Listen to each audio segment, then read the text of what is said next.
हाँ जी बच्चों, तो आज हम शुरू कर रहे हैं एक नए टॉपिक के साथ जिसका नाम है लैंथेनाइड्स। ठीक है, इसका कुछ पोर्शन हमारे कोर्स का पार्ट है, इसीलिए हम लैंथेनाइड्स जो है वो टॉपिक कर रहे हैं। अब जो हमारा एलिमेंट है वो है लैंथेनम, जिसकी कॉन्फ़िगरेशन जो है वो है 5d1 6s2। अब लैंथेनाइड्स क्या है और इनके साथ प्रॉब्लम क्या है उसको समझाने के लिए बेटा हम जा रहे हैं क्लास 11th के एटॉमिक स्ट्रक्चर चैप्टर की इलेक्ट्रॉनिक कॉन्फ़िगरेशन से। तो हमारे पास जो बोरबरी रूल था वो कहता था कि इलेक्ट्रॉन्स की फिलिंग जो है बेटा वो ऐसे होती है।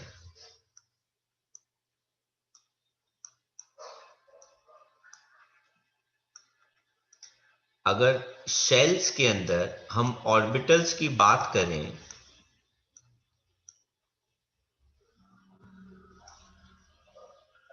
फाइव एस, इसके बाद हमारे पास आता है 5p, फिर आता है 5d, फिर आता है 5g, फिर आता है 6s, फिर आता है 6p, 6d and so on. सबसे पहले बेटा 1s फिल होता है, 1s के बाद 2s फिल होता है, 2s के बाद 2p, 2p के बाद 3s, then 3p, then 4s, then 3d, then 4p, अब ध्यान से देखना, एंड देन 5s। समझ में आ गया?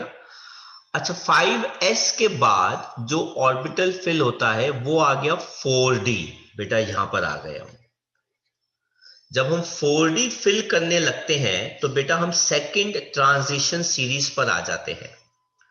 4D खत्म होने के बाद हम 5P पे पहुंचते हैं, मतलब बेटा हम यहां से कहां पहुंच गए, इंडियम तक। ये देखो बेटा 5P तक आ गए। 5P पूरा भरने पर हम यहां तक चले जाते हैं जेनॉन तक। जेनॉन के बाद 5P के बाद हम इलेक्ट्रॉन फिल करते हैं 6s में दो, तो बेटा हमारा सीजियम चला गया 6s1 और हमारा चला गया बेरियम 6s2। तो बच्चों जरा मुझे बताओ 6s के बाद कौन सा ऑर्बिटल अब हमको इलेक्ट्रॉन्स के लिए फिल इन करना है बेटा? 4F। वेरी गुड, आंसर क्या आया बेटा? 4f। लेकिन लैंथेनम का जो 4f वाला इलेक्ट्रॉन होता है, मतलब जो 57th इलेक्ट्रॉन होता है, उसको 4f में जाना चाहिए, पर वो वहां पे ना जाकर बेटा कहां चला जाता है, 5d के अंदर। आई रिपीट, उसको 4f में जाना चाहिए, पर वो 4f में ना जाकर वो बेटा कहां चला जाता है, 5d के अंदर। इसलिए बेटा 57th इलेक्ट्रॉन वाला जो एलिमेंट है लैंथेनम, उसको बेटा हम डी ब्लॉक में रखते हैं। ये वाला इलेक्ट्रॉन बेटा डी में ही रहता है, डी में ही जाता है, इसलिए बेटा लैंथेनम को हमने यहां पे डी ब्लॉक में रखा। वैसे बेटा इसको कहां पे आना चाहिए था, नीचे आना चाहिए था। लेकिन बेटा इसका रीजन होता है कि जब शेल्स बढ़ते रहते हैं तो 4f और 5d जो होते हैं ऑर्बिटल्स, ये इतना ज्यादा एक दूसरे में पेनिट्रेट कर जाते हैं कि पता ही नहीं लगता कि इलेक्ट्रॉन 4f का है कि 5d का है, और d उसका बेनिफिट उठा लेता है 5d, तो इलेक्ट्रॉन 5d में रहता है क्योंकि उसके पास ज्यादा फोर्स ऑफ अट्रैक्शन होता है एज कंपैरिजन के अंदर। समझ में आ गया बेटा? सर 4F में नहीं होना चाहिए था ज्यादा फोर्स। यही तो बात है बेटा कि उसको होना, बेटा एक्चुअली एफ का ऑर्बिटल साइज बहुत बड़ा होता है एज कंपेयर टू 5d, जिसकी वजह से इलेक्ट्रॉन 5d में रहता है। मतलब d ऑर्बिटल इतना ज्यादा पेनिट्रेट कर जाता है सेकंड लार्ज शेल का कि इलेक्ट्रॉन 4f में नहीं रह पाता। लेकिन एज पर द रूल इसको बेटा कहां रहना चाहिए, 4f में जाना चाहिए था, लेकिन रहता कहां पर है, 5d में। लेकिन इसके बाद जब बेटा 58 इलेक्ट्रॉन आता है, तो बेटा 58 इलेक्ट्रॉन जो होता है बेटा, वो क्या करता है, 57th इलेक्ट्रॉन को भी और 58 इलेक्ट्रॉन वो दोनों 4f में चले जाते हैं और 5d को क्या कर देते हैं बेटा, खाली, जिसकी वजह से बेटा अब हमारे पास कौन आ गया, सीरियम। मतलब अब इलेक्ट्रॉन 4f में जाना शुरू हो गया। तो इस रीजन की वजह से सीरियम का 58th इलेक्ट्रॉन f ऑर्बिटल में होता है फोर्थ शेल के, इस वजह से बेटा उसको हम f ऑर्बिटल में प्लेस करते हैं। इसीलिए बेटा इसको हम क्या कहते हैं, लैंथेनाइड्स, क्योंकि ये एलिमेंट लैंथेनम के जैसी प्रॉपर्टीज शो करता है। अब बेटा 4f के अंदर कुल मिला के 14 इलेक्ट्रॉन्स आ सकते हैं, इसीलिए 1 2 3 4 5 6 7 8 9 10 11 12 13 14। अब 4f पूरा भर गया। Is that clear class? इस वजह से जो अगला एलिमेंट होता है दैट इज हैफनियम, उसका इलेक्ट्रॉन दोबारा 5d में चला जाता है, तो हम 4s से 5d पर आ जाते हैं। तो बेटा लैंथेनम की जनरल कॉन्फ़िगरेशन होती है n-2, f 1 से 14, n-1d 0 या फिर 1 और ns2। तो ये होती है f ब्लॉक की जनरल कॉन्फ़िगरेशन, क्योंकि इसके अंदर आखिरी इलेक्ट्रॉन जो होता है वो f ऑर्बिटल के अंदर थर्ड लास्ट शेल के f ऑर्बिटल में जाता है, इसलिए इनको f ब्लॉक के एलिमेंट्स कहते हैं, इसलिए ये f ब्लॉक में प्लेस किए जाते हैं। तो बेटा जरा हेडिंग दीजिए या नोट्स आपके पास हैं तो उसमें लिखिए एफ ब्लॉक एलिमेंट्स की डेफिनेशन क्या होती है।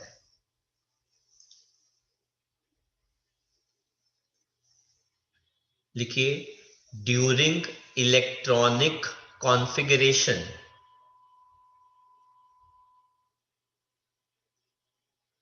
During electronic configuration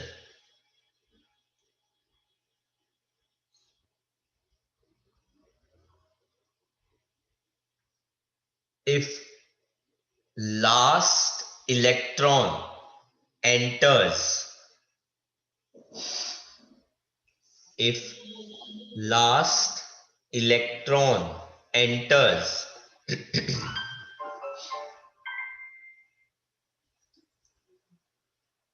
f orbital, last electron enters f orbital of third last shell during electronic configuration. If last electron enters f orbital of third last shell, that is n minus 2, that is n minus 2f,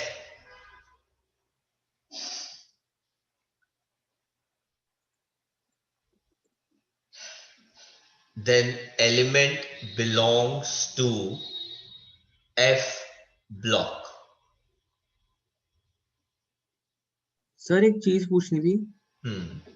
sir ये जो HF element है sir, इसमें 5d2 क्यों आ रहा है sir? 5d1 नहीं आना चाहिए। हाँ, लेकिन वो जो गलत इलेक्ट्रॉन 5d1 में गया हुआ है पहले, तो उसका भी तो कंपनसेशन करना होगा ना। ये जो लैंथेनम है, ये जो 5d1 का इलेक्ट्रॉन गया हुआ है इसके अंदर, ये यहां थोड़ा ना जाना चाहिए था। मतलब एक इलेक्ट्रॉन फालतू है ना इसके अंदर। Yes sir. तो वो जो कंपनसेशन है वो हैफनियम पूरा कर रहा है, मतलब बाकी के करके पूरा कर रहे हैं। Okay sir. फुल स्टॉप लिखो। They are called inner transition elements. They are called inner transition elements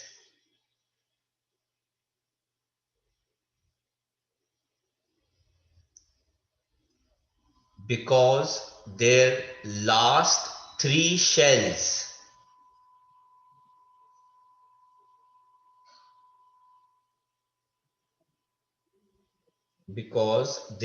last three shells are incompletely filled.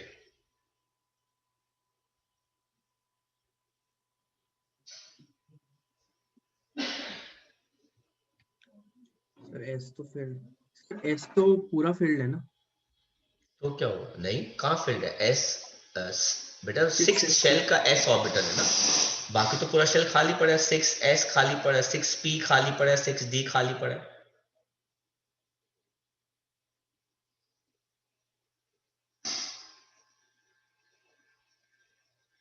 ठीक है भाई। Yes sir. फुल स्टॉप लिखो।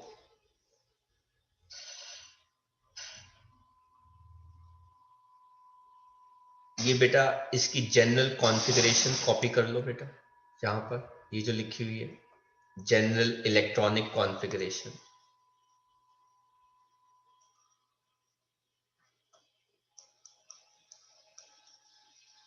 General EC.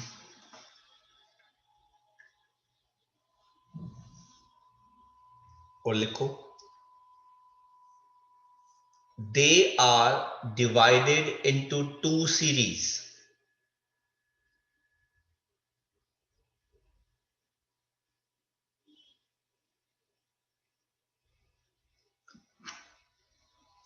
That is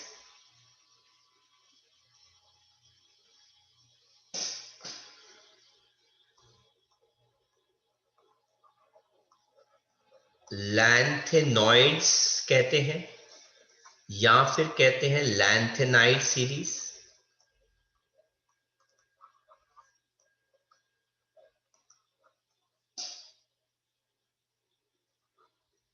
इनकी जनरल कॉन्फ़िगरेशन होती है बेटा 4f 1 से 14, 5d01, 6s2। और दूसरा लिखो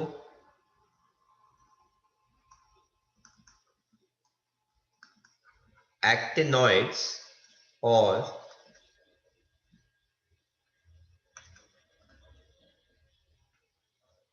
एक्टिनाइड सीरीज।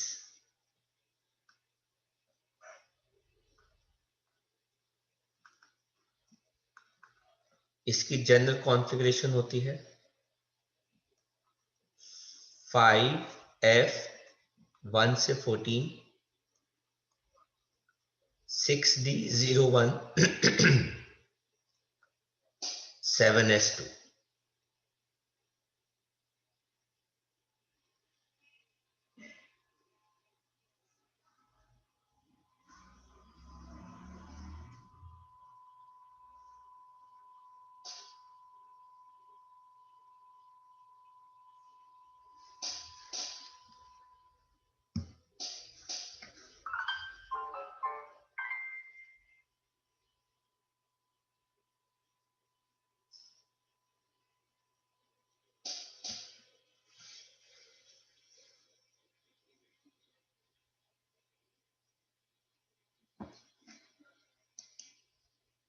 बेटा कुछ कॉपी करना है स्क्रीन से तो कॉपी कर लो। तो हम आगे बढ़ते हैं बेटा और हम चलते हैं एफ ब्लॉक के पास।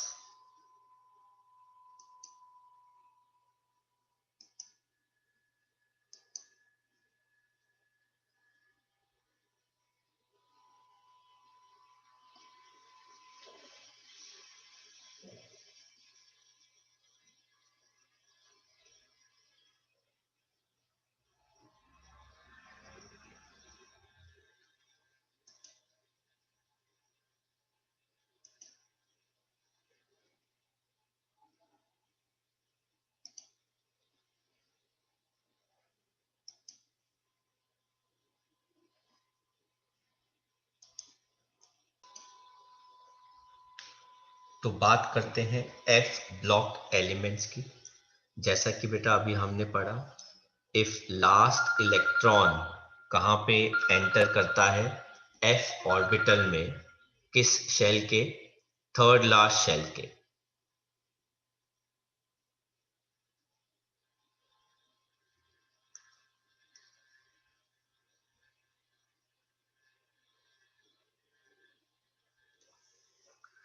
तो अगर लास्ट इलेक्ट्रॉन एंटर करता है एफ ऑर्बिटल में थर्ड लास्ट शेल के या फिर एंटी पेनल्टीमेट शेल के, तो वो एफ ब्लॉक को बिलोंग करता है। इसके अंदर दो सीरीज आती हैं इनर ट्रांजिशन एलिमेंट्स की, एक लैंथेनाइड्स दूसरी एक्टिनाइड्स। इनको हम रेयर अर्थ एलिमेंट्स भी कहते हैं क्योंकि ये अर्थ क्रस्ट पे पाए नहीं जाते और बहुत कम पाए जाते हैं और कुछ तो हमें जबरदस्ती बनाने पड़ते हैं। जनरल कॉन्फ़िगरेशन बेटा इनकी क्या हो गई, ये हो गई। और हम बात करते हैं लैंथेनाइड्स की। इनके अंदर इलेक्ट्रॉन जो है वो 4f ऑर्बिटल में जाता है। जनरल कॉन्फ़िगरेशन क्या हो गई, 4f1 से 14, 5d01, 6s2। ये सिल्वरी वाइट मेटल्स होते हैं और इनकी टेंसाइल स्ट्रेंथ कम होती है।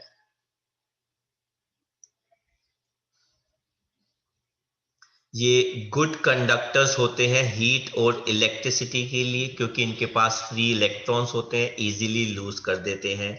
इनकी डेंसिटी ज्यादा होती है जो एटॉमिक नंबर के साथ क्या करती है, इंक्रीज करती है।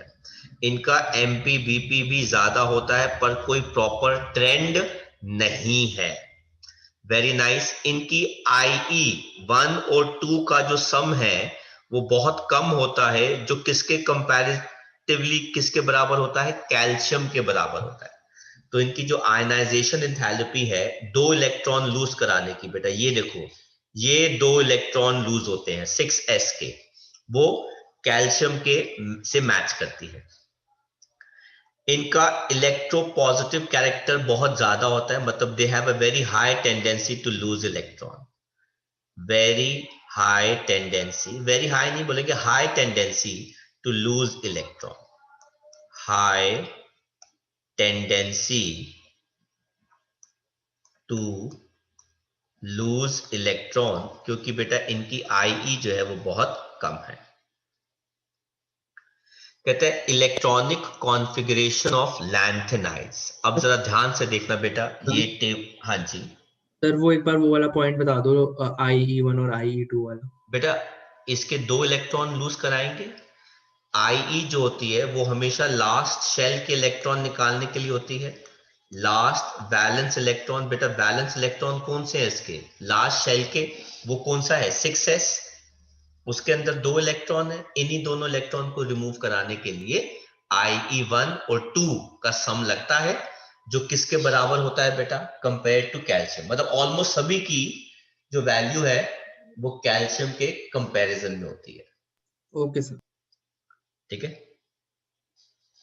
ये देखिए बेटा सिंबल्स। लैंथेनाइड्स को हम Ln से रिप्रेजेंट करते हैं। ये हो गया इनका ऑक्सीडेशन स्टेट, कौन सा वो प्रेफर करते हैं। और Ln अगर दो इलेक्ट्रॉन लूज कराएंगे तो कॉन्फ़िगरेशन क्या होगी, तीन इलेक्ट्रॉन लूज करेंगे तो क्या होगी, और फोर्थ इलेक्ट्रॉन अगर कोई लूज करता है तो उसकी कॉन्फ़िगरेशन क्या होगी। सबसे पहला हमारा एलिमेंट आइडियली तो लैंथेनम ही आता है 57 एटॉमिक नंबर। तो ये देखिए बेटा 57th इलेक्ट्रॉन कहां पे एंटर कर रहा है 5d के अंदर। इससे पहले जेनॉन तक की कॉन्फ़िगरेशन और अगला इलेक्ट्रॉन 5d में आ गया। 58th इलेक्ट्रॉन सीरियम वो कहां चला गया बेटा 4f में। ये सही है, ठीक है ना, क्योंकि इसको f में ही जाना चाहिए था। अच्छा, इसके ऑक्सीडेशन स्टेट क्या है? दो, एक +3 भी है +4 भी है। सारे +3 प्रेफर करते हैं, लेकिन सीरियम एक अकेला है जो +4 प्रेफर करता है। अगर सीरियम +2 होगा तो 4f2 बन जाता है। अगर सीरियम +3 होगा तो 4f1 बन जाता है, और अगर सीरियम +4 है तो 4f0 बन जाता है। इसीलिए बेटा इसके अंदर उसको नोबल गैस कॉन्फ़िगरेशन मिलती है, इसलिए सीरियम +4 बना देता है। प्रेसोडियम, इसमें क्या आ जाता है? इलेक्ट्रॉन f में आ जाता है, कोई भी इसके बारे में नहीं पूछता। देन नियोडियम के अंदर इलेक्ट्रॉन 4f4 बन गया, कोई भी इसके बारे में कुछ खास नहीं पूछता। Is that clear? ये +2 +3 +4 दिखाता है। प्रोमीथियम, इसके बारे में कोई भी खास नहीं पूछता, जो 4f5 बन जाता है। समेरियम, इसके बारे में भी कोई खास नहीं पूछता, ठीक है, जो 4f6 बन जाता है। यस, यूरोपियम के बारे में पूछा जाता है क्योंकि वो 4f7 है, हाफ फिल्ड f ऑर्बिटल। तो जरा देख के बताओ यूरोपियम कौन सा ऑक्सीडेशन स्टेट प्रेफर करेगा भाई सबसे बढ़िया?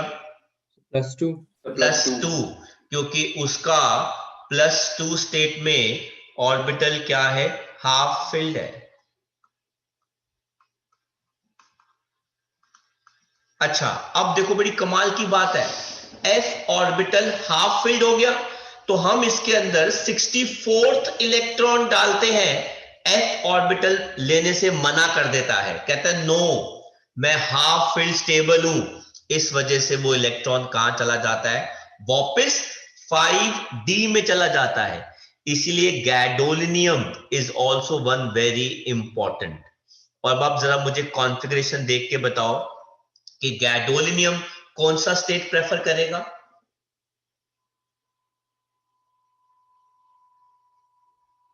+3। क्यों? तो क्योंकि वो हाफ फिल्ड है ना f। वेरी गुड, क्योंकि वो क्या शो करेगा? +3। ये देखो, ये वाला और ये वाला इलेक्ट्रॉन बाहर निकाल देगा और +3 में वो बेटा क्या आ जाएगा? हाफ फिल्ड आ गया। आया बेटा लॉजिक समझ में? और वो यूरोपियम 3 कैसे शो करेगा अगर वो भी हाफ फिल्ड वो है तो? जबरदस्ती की बात है बेटा, वो जबरदस्ती की बात है, क्योंकि वो मैं कहा ना कि लैंथेनम के लिए +3 स्टेट वो सबको शो करना पड़ेगा। अब आप मजबूरी में शो करो या खुशी खुशी से शो करो, तो मेजॉरिटी में लैंथेनम्स खुशी से +3 शो करते हैं, बट कुछ केसेस में मजबूरी आ जाती है, तो +3 सबके लिए आएगा। ठीक है बेटा? ओके। Yes sir. इसके बाद टर्बियम, ऐसा कुछ खास नहीं है इसके बारे में। Is that clear? है ना? अब टर्बियम के अंदर केस में क्या हुआ कि वो जो 5d में इलेक्ट्रॉन गया हुआ था, अगर आप पीछे देखो, ये देखो यहां पर 4f7 है, 5d1 है, तो ये वाला इलेक्ट्रॉन भी 4f में आ गया और जो 65th इलेक्ट्रॉन है वो भी 4f में आ गया, इसलिए ये 4f9 हो गया। ठीक है? अच्छा, अब इसके अंदर आ गया डिस्प्रोसियम, उसका भी ऐसा कुछ खास नहीं है जानने के बारे में, आपके सामने आ गया। ठीक है? देन आ जाएगा हमारा 67 होल्मियम, कुछ भी नहीं पूछता, कोई भी नहीं पूछता इसको। यर्बियम कोई भी नहीं पूछता इसको, ठीक है ना। एंड थलियम कोई भी इसको नहीं पूछता, लेकिन आप देख सकते हैं कि अब 4f जो है वो फुली फिल्ड में आने वाला है, तो इसके लिए भी अगर मैं देखूं तो इसके लिए भी कौन सा स्टेट सबसे सही है? +3। अगर मैं, चलो मैंने काटा मार दिया, कोई नहीं पूछता इसको। जटर्बियम ये पूछा जाता है, सर क्यों? ये 4f14 हो गया, तो बताओ इसके लिए सबसे बढ़िया स्टेट कौन सा है? +2, है ना, क्योंकि ये क्या हो गया? फुली फिल्ड हो गया। ठीक है, और एक इलेक्ट्रॉन जो लैंथेनम वाला था सबसे पहला, जिसको 4f में जाना चाहिए था लेकिन वो वहां पे नहीं गया, पर वो कहां चला गया, डी में, उसका कंपेंसेशन ये कर देता है लुटिटियम 71। तो जरा शक्ल देख के बताओ कि लुटिटियम जो है वो, है ना, अब देखो ना, इसका इलेक्ट्रॉन कहां गया, डी में, लेकिन होना कहां पे चाहिए था, एक मिनट, सर एफ में।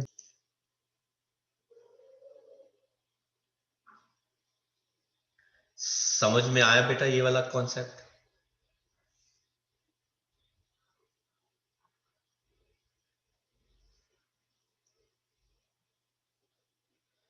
देन कलर्ड आयंस, ये कलर शो करते हैं क्योंकि इनके पास अनपेयर्ड इलेक्ट्रॉन्स होते हैं। वो अनपेयर्ड इलेक्ट्रॉन्स बेटा क्या शो करते हैं, एफ एफ ट्रांजिशन। सर ये डी डी ट्रांजिशन तो पढ़ा था, ये एफ एफ क्या होता है बेटा, जैसे डी ऑर्बिटल दो हिस्सों में स्प्लिट करता है, जो हम कोऑर्डिनेशन कंपाउंड चैप्टर में पढ़ेंगे T2G एंड EG, वैसे ही बेटा एफ ऑर्बिटल भी दो पार्ट्स में स्प्लिट कर जाता है, जिस वजह से एफ एफ ट्रांजिशन होती है इलेक्ट्रॉन्स की, जिस वजह से उनका कलर आता है। मैग्नेटिक बिहेवियर, हाँ जी सर, ये जो कलर बनता है ये एक्वस में बनता है या फिर बेटा, ऐसे ही यूजुअली कलर जो होते हैं वो एक्वस में ज्यादा अच्छे आते हैं, या फिर पानी के साथ वो हाइड्रेटेड हो तो क्रिस्टल्स के सॉल्ट्स, क्रिस्टल्स जो बनते हैं उनके कलर होते हैं। सर यहाँ पे सॉलिड का जो मतलब है वो क्रिस्टल फॉर्म में है। हाँ, क्रिस्टल फॉर्म के अंदर होता है। Okay sir. मैग्नेटिक बिहेवियर कहते हैं लैंथेनम 3 आयंस जो होते हैं, मतलब अगर आप लैंथेनम से 3 इलेक्ट्रॉन निकाल लो तो हमने देखा है कि वो पैरामैग्नेटिक होते हैं क्योंकि उनके पास unpaired electron somehow F orbital में होते हैं, उससे हम उनका मैग्नेटिक बिहेवियर निकाल लेते हैं। Very very very important term, atomic या आयनिक रेडियाई और लैंथेनाइट कॉन्ट्रैक्शन। अगर लैंथेनाइट बेटा चैप्टर आ रहा है, सॉरी टॉपिक आ रहा है, तो बेटा आप लिख लो कि इसके ऊपर बेस्ड क्वेश्चन आपके किसी भी टुच्चे से यूटी में भी आएगा ही आएगा। अगर वो 10 नंबर का भी होगा तो लैंथेनाइट कॉन्ट्रैक्शन पे बेस्ड कोई ना कोई क्वेश्चन जो है वो जरूर आएगा, कंफर्म्ड आएगा।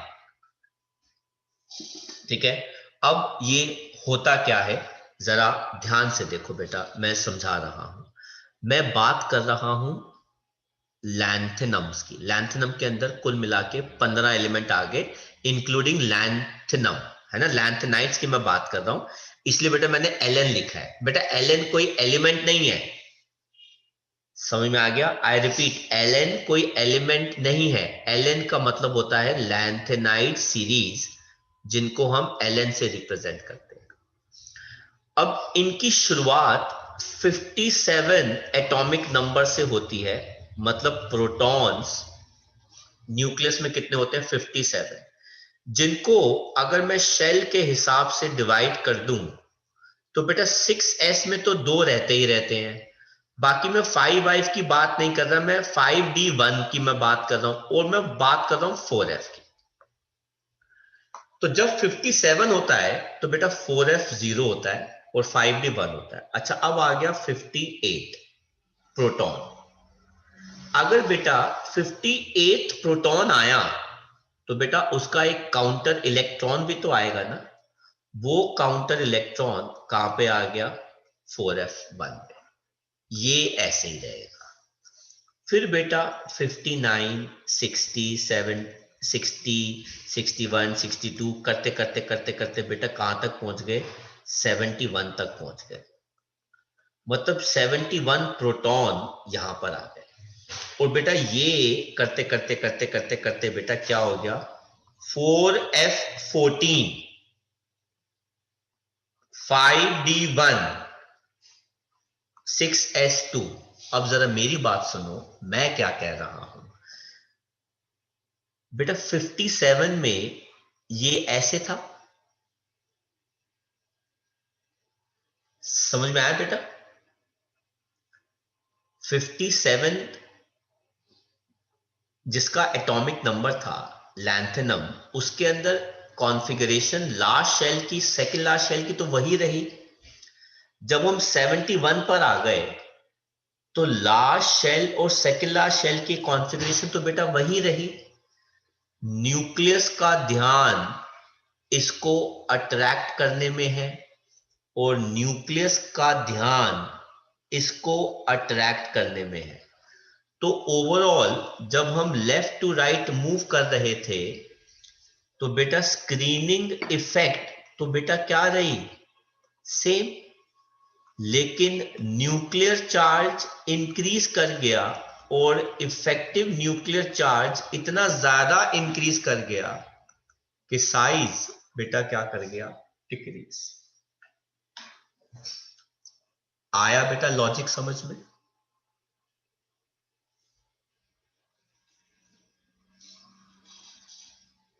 बताओ भाई, लॉजिक समझ में आया बेटा? Yes sir. Yes sir. तो जब हम लैंथेनम्स के लिए लेफ्ट टू राइट मूव करते हैं, उनकी कॉन्फ़िगरेशन, आउटर कॉन्फ़िगरेशन तो बेटा सेम रहती है, पर इलेक्ट्रॉन जो है वो थर्ड लास्ट शेल के f ऑर्बिटल में एंटर करता है, जो स्क्रीनिंग का, जो रिपेलिंग का हिस्सा नहीं है। अगर वो स्क्रीनिंग का, रिपेलिंग का हिस्सा नहीं बन पाया तो फोर्स ऑफ अट्रैक्शन अपने आप इंक्रीज कर जाएगा, और अगर फोर्स ऑफ अट्रैक्शन इंक्रीज कर गया तो बेटा साइज अपने आप क्या कर जाएगा? डिक्रीज। इसको कहते हैं लैंथेनाइड कॉन्ट्रैक्शन। और अब जब ऐसा होता है तो क्या होता है, मैं आपको वो बताने जा रहा हूं। मैं ये वाली स्क्रीन हटा रहा हूं और इसी के सबसे पहले वाले स्क्रीन पर जा रहा हूं।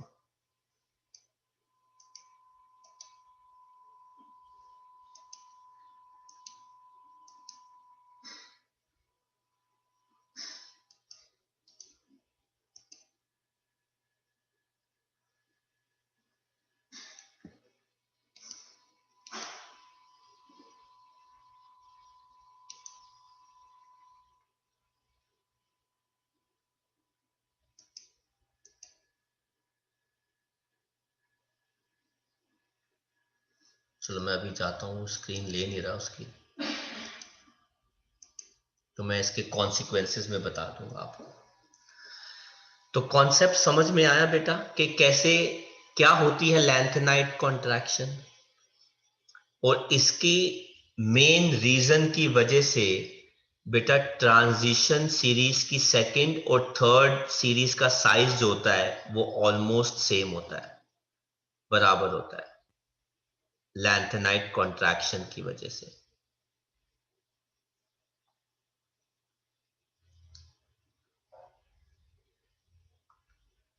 कुछ कॉपी करना है बेटा आपको इसमें से?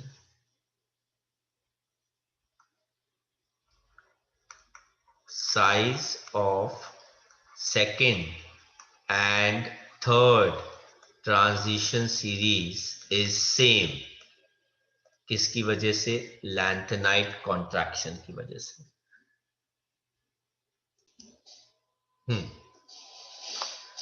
कहते हैं बोथ एटॉमिक और ionic radii, specially Ln3 positive के लैंथेनाइड कैटायंस के लिए डिक्रीज करता है जैसे जैसे एटॉमिक नंबर इंक्रीज करता है ड्यू टू लैंथेनाइड कॉन्ट्रैक्शन।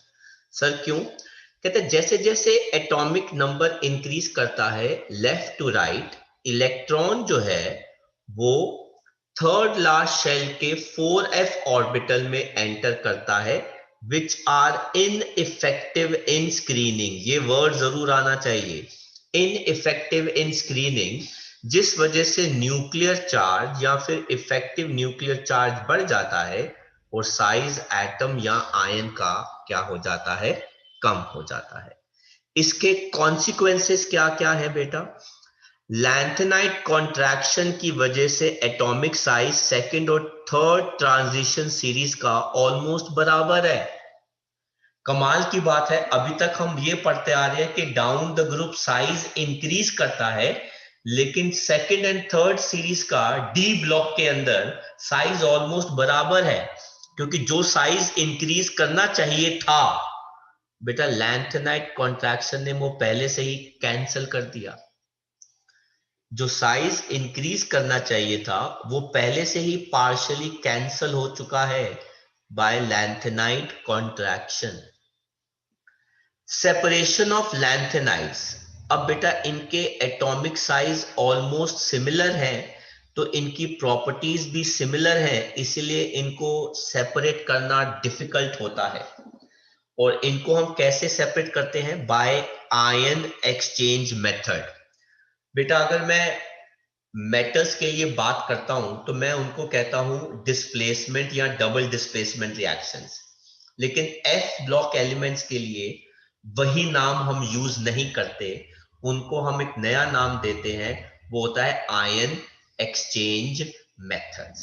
तो ये एक तरह की डिस्प्लेसमेंट या डबल डिस्प्लेसमेंट रिएक्शंस होती हैं, पर इनको हम नाम क्या देते हैं? Ion exchange methods. Properties similar होने की वजह से इनको सेपरेट करना मुश्किल है, पर आयन एक्सचेंज मेथड से हम इनको अलग कर सकते हैं। सर आप ये वाला दोबारा बता दो। बेटा जिनकी प्रॉपर्टीज सिमिलर हो वो बेटा सारे एक साथ इकट्ठे पाए जाते हैं।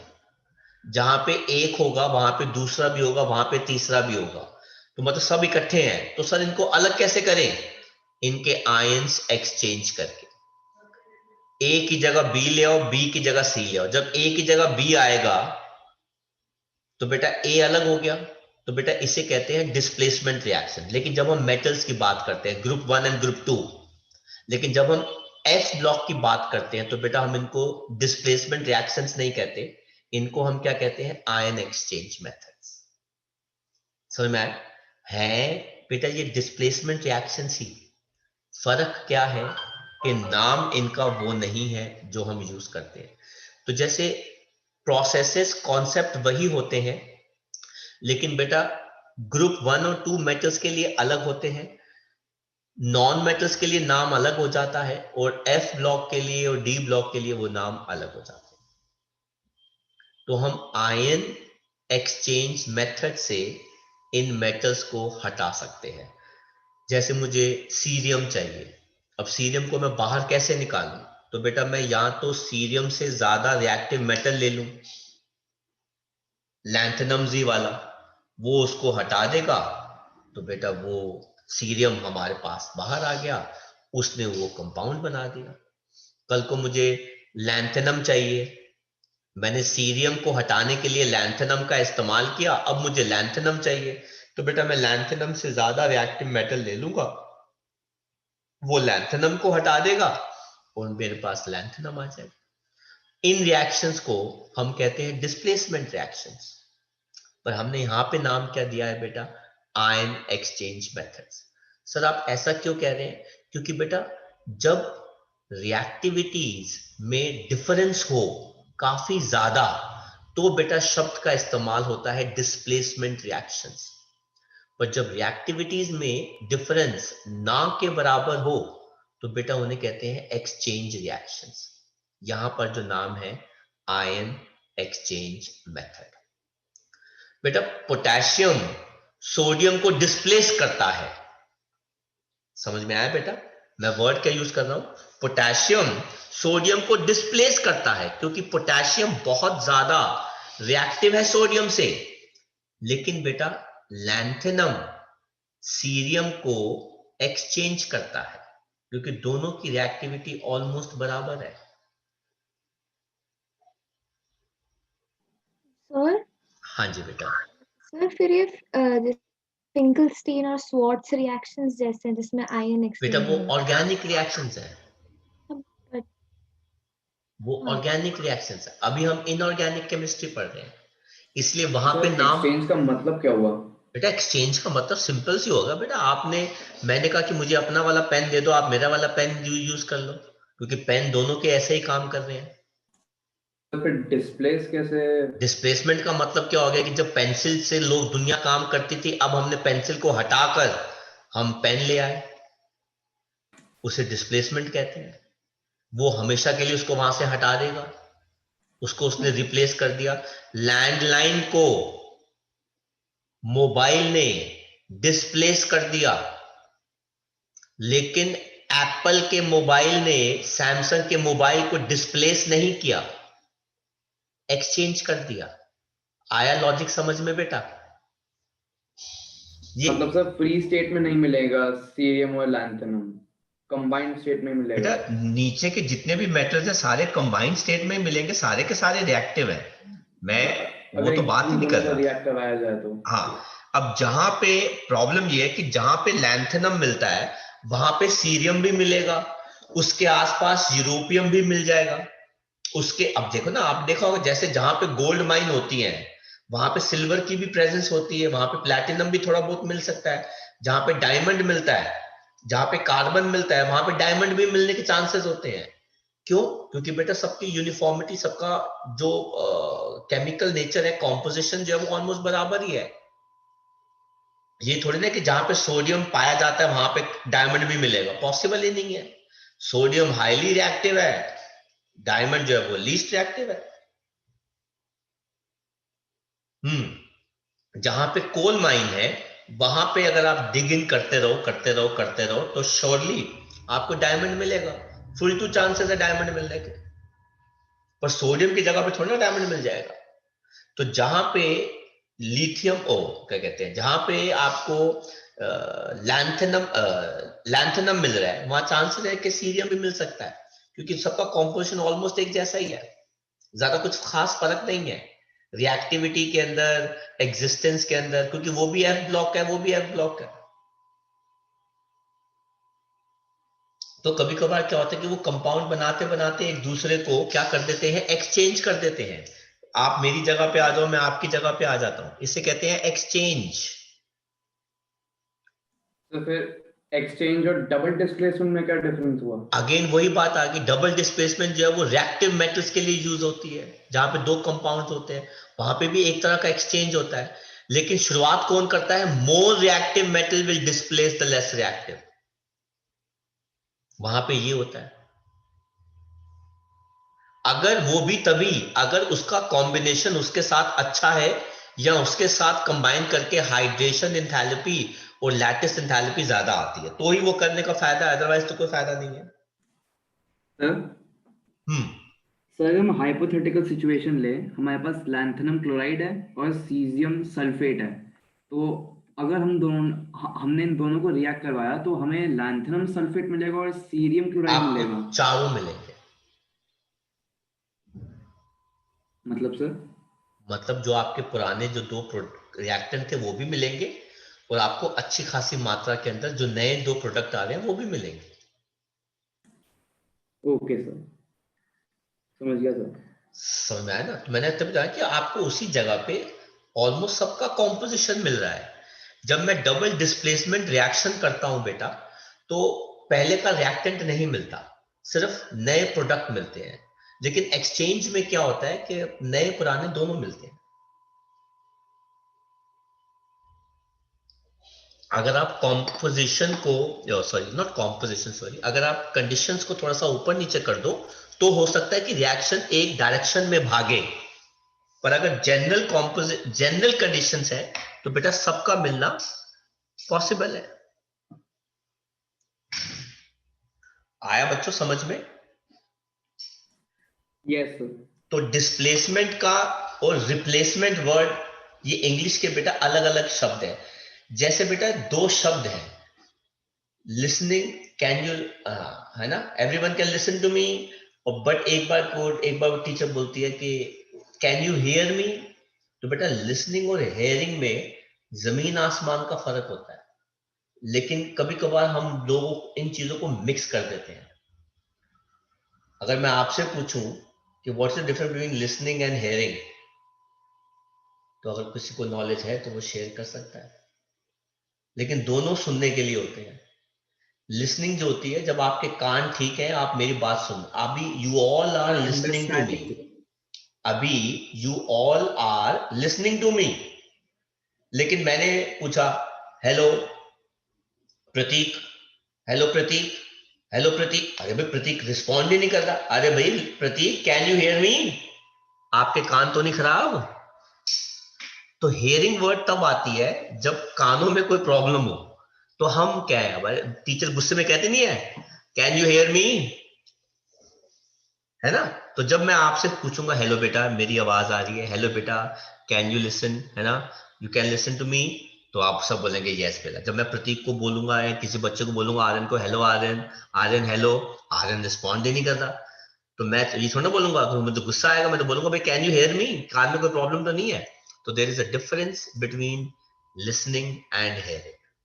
ऐसे ही there is a difference between displacement, replacement and exchange.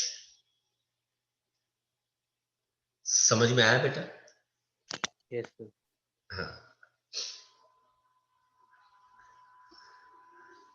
और जो नेक्स्ट बेटा, जो थर्ड बड़ा अच्छा कॉन्सिक्वेंस आता है लैंथेनाइट कॉन्ट्रैक्शन का बेटा, वो है बेसिक स्ट्रेंथ। अब बेटा लैंथेनम का बॉन्ड जो सबसे पहला लैंथेनाइड है वो तो लैंथेनम हो गया, उसका बॉन्ड OH के साथ ऐसा है। लुटीटियम जो आखिरी में है,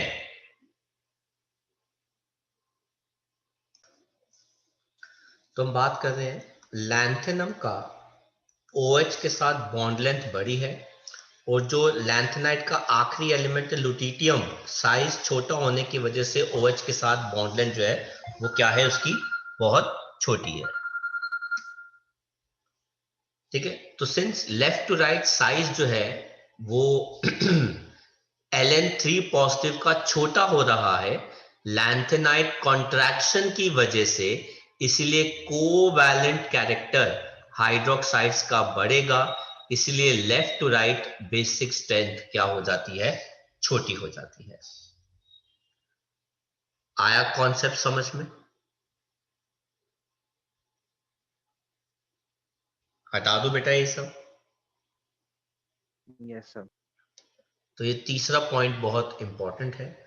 देन आता है ऑक्सीडेशन स्टेट। जैसे कि मैंने आपको बताया +3 स्टेट तो इनका बहुत ज्यादा हैपनिंग है, क्योंकि इलेक्ट्रॉन 6s से और 5d से रिमूव होता है। और +3 स्टेट किसके लिए सबसे ज्यादा स्टेबल है? लैंथेनम के लिए, क्योंकि वो 4f0 है। गैडोलिनियम के लिए 4f हाफ फिल्ड है, लुटीटियम के लिए 4f14 है, फुली फिल्ड है। लेकिन कुछ जो है वो +2 और कुछ जो है वो +4 भी शो करते हैं सॉलिड और एक्वस सॉल्यूशंस के अंदर। ये इरेगुलरिटी IE की इसलिए आती है क्योंकि इनके पास एम्प्टी, हाफ फिल्ड या फुली फिल्ड कौन से होते हैं? 4f orbital.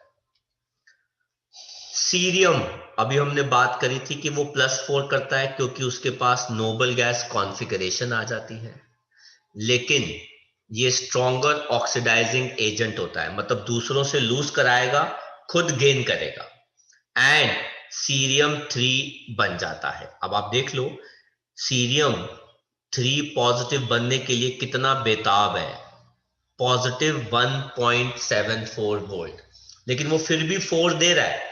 वो 4 इसलिए दे रहा है कि लालच है नोबल गैस कॉन्फ़िगरेशन का। लेकिन दिक्कत क्या है बेटा? IE1 plus IE2 plus IE3 plus IE4, ये बड़ी ज्यादा एनर्जी होती है ओवरऑल अगर देखा जाए तो। वो तो भगवान की दया से इनका साइज बहुत बड़ा है, तो IE1 और IE2 तो कुछ कहती ही नहीं है, कैल्शियम वाली होती है, पर 3 और 4 थोड़ी सी ज्यादा होती है इस वजह से। Then promethium, neodymium, terbium and dysprosium के +4 स्टेट आता है, ये कोई भी नहीं पूछेगा आपसे। यूरोपियम +2 प्रेफर करता है, सर क्यों? क्योंकि उसका f ऑर्बिटल हाफ फिल्ड है एक्वस के अंदर। ये टर्बियम जो है वो 4f14 प्रेफर करता है क्योंकि वो एक्वस में फुली फिल्ड f ऑर्बिटल है। तो ये देखो +2 में कौन कौन हैपनिंग हो गया? यूरोपियम या टर्बियम। +4 में कौन आ गया? सीरियम। बाकी सब +3 तो शो कर ही रहे हैं, लेकिन यूरोपियम और यटर्बियम एक अच्छे रिड्यूसिंग एजेंट है और वो तीसरा इलेक्ट्रॉन भी लूज करना पसंद करते हैं। टर्बियम +4 बनाता है हाफ फिल्ड 7 के अंदर, एक अच्छा ऑक्सीडाइजिंग एजेंट है। समैरियम +2 है जो एक अच्छा रिड्यूसिंग एजेंट है। समैरियम और यूरोपियम दोनों +2 प्रेफर करते हैं। ये देखो बेटा, सीरियम +4 से +2 आ गया, मतलब इलेक्ट्रॉन क्या कर रहा है? गेन। अगर सीरियम इलेक्ट्रॉन गेन कर रहा है, रिडक्शन, तो ये एक अच्छा ऑक्सीडाइजिंग एजेंट हो गया। और समैरियम +2 से क्या हो गया? +3, इलेक्ट्रॉन का लॉस, मतलब ऑक्सीडेशन, तो ये एक अच्छा क्या हो गया? Reducing agent. जो बेटा पानी कितना ज्यादा स्टेबल है, उससे भी इलेक्ट्रॉन क्या करवा रहा है? उसको गेन करवा रहा है। मतलब पानी को भी ये इलेक्ट्रॉन जो है वो क्या करवा देता है? गेन करवा देता है। केमिकल रिएक्टिविटी, जैसा कि आप बता रहे हैं, कोर्स का पार्ट नहीं है। कोई चीज कॉपी वॉपी करनी है तो कॉपी कर लो फटाफट। तो इसके बाद ये केमिकल रिएक्टिविटी है जो हमारे कोर्स का पार्ट नहीं है, ये इसका यूज है, ये वाला पढ़ लेना। मिक्स्ड मेटल, ये सबसे इंपॉर्टेंट एलॉय होता है लैंथेनाइट्स का। जो कॉम्पोजिशन कोई नहीं पूछता पर नाम जरूर पूछ लेते हैं। Mixed metal, cerium, lanthanum, neodymium, iron, traces of carbon, sulphur, calcium, aluminium, जो गैस लाइटर्स और फ्लेम थ्रोइंग टैंक्स में इस्तेमाल होता है। मैग्नीशियम मिक्स्ड मेटल के साथ बुलेट्स, शेल्स और लाइटर फ्लिंट्स के लिए इस्तेमाल होता है। बाकी कोई नहीं पूछता यूजेस वगैरह इसके अंदर। हालांकि लैंथेनम ट्राइऑक्साइड क्रूक्स लेंस में इस्तेमाल होता है, जो स्पेस सैटेलाइट्स वगैरह में यूज होता है, जो काफी एक्सपेंसिव होती हैं। ये आ गया एक्सरसाइज का 7th question, what is lanthanide contraction and what are the consequences of lanthanide contraction. वो 3 कॉन्सिक्वेंसेस थे जो मैंने आपको बता दिए। कहते हैं name example number 10, name a member of lanthanide series which is well known to exhibit +4। तो सबसे अच्छा इसके अंदर सीरियम ही है, +4, जो क्या होता है? 4f0, जो नोबल गैस कॉन्फ़िगरेशन शो करता है। कहते हैं what are the different oxidation state exhibited by lanthanides +2, +3 and +4। ये 3 स्टेज जो है वो सबसे ज्यादा लैंथेनाइट जो है वो शो करते हैं। कहता है हुंज रूल यूज करके इलेक्ट्रॉनिक कॉन्फ़िगरेशन डिराइव करो सीरियम की। अब सीरियम का एटॉमिक नंबर जो है वो क्या होता है? 58। तो इसके सबसे पास वाली जो नोबल गैस है वो क्या है? जेनॉन। और ये आता है 4f1, 4f2, 5d0, 6s2। तो अगर आप सीरियम +3 करेंगे तो सीरियम +3 जो है वो क्या आ जाएगा? जेनॉन, और वो आ जाएगा 4f1। तो ये आ गया सीरियम। इन्होंने 5d1 दिखाया तो आप 1 दिखा सकते हैं यहाँ पे, ये लीजिए। तो 4f1 उसकी कॉन्फ़िगरेशन आ जाएगी। मैग्नेटिक मोमेंट निकालना है, एक अनपेयर्ड इलेक्ट्रॉन है तो जो आपने प्लेस किया 1.73। Name the members of lanthanide series which exhibit +4। हमने अभी लिखा cerium. Standard and who exhibit +2। +2 में हमने यूरोपियम और समैरियम की बात करी थी। यूरोपियम +2, ठीक है। यटर्बियम भी था हमारे पास +2, और समैरियम भी +2 में आता है। Try to correlate this behaviour with electronic configuration. तो सीरियम, नायोडियम, टर्बियम +4 शो करते हैं। और नायोडियम, यूरोपियम, टमेरियम, जिटर्बियम +2 शो करते हैं क्योंकि इनके पास या तो हाफ फिल्ड, फुली फिल्ड या एम्प्टी f ऑर्बिटल्स होंगे। एक्टिनाइड्स आप जैसा बता रहे हैं कि कोर्स में बिल्कुल भी नहीं है, तो इनको हम नहीं कर रहे।